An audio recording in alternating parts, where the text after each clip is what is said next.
আগামীকাল 11ই ডিসেম্বর সন্ধ্যা 6টার সময় তফসিল ঘোষণা হবে। কাল সন্ধ্যা 6টায় নির্বাচনের তফসিল ঘোষণা করবেন সিইসি। বিস্তারিত জানানো হলো রাষ্ট্রপতিকে। সুষ্ঠু ভোট আয়োজনে ইউএনওদের নির্দেশ প্রধান উপদেষ্টা। নির্বাচনের জন্য গুরুত্ব দেব, যেটা 5 বছরের নির্বাচন, সৎ প্রার্থী আসুক, এটা আমরা চাই। সেটা জনগণের বিচারের বিষয়। আমরা চাই যে শান্তিপূর্ণভাবে যে যেভাবে ভোট দিতে চায় সেভাবে ভোট দেয়।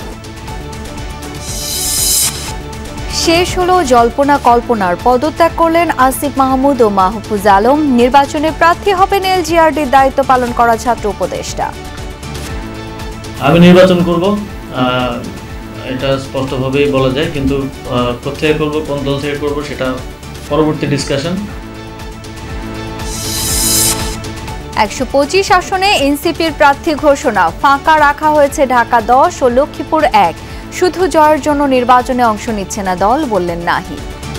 আমরা ক্ষমতার জন্য, ক্ষমতায় যাওয়ার জন্য এই নির্বাচনে অংশগ্রহণ করতেছি না, এটা খুবই পরিষ্কার। দুর্নীতির লাগাম টেনে ধরতে মেগা প্রজেক্টে যাবে না বিএনপি, জানালেন তারেক রহমান। শিক্ষা, স্বাস্থ্য ও সামাজিক উন্নয়ন খাতে বেশি ব্যয়ের পরিকল্পনা।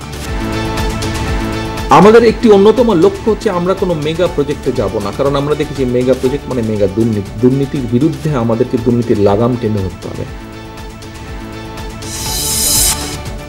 ইন্টারনেট বন্ধ করে হত্যার মামলায় জয়কে ট্রাইব্যুনালে হাজির হতে পত্রিকায় বিজ্ঞপ্তি দেওয়ার নির্দেশ।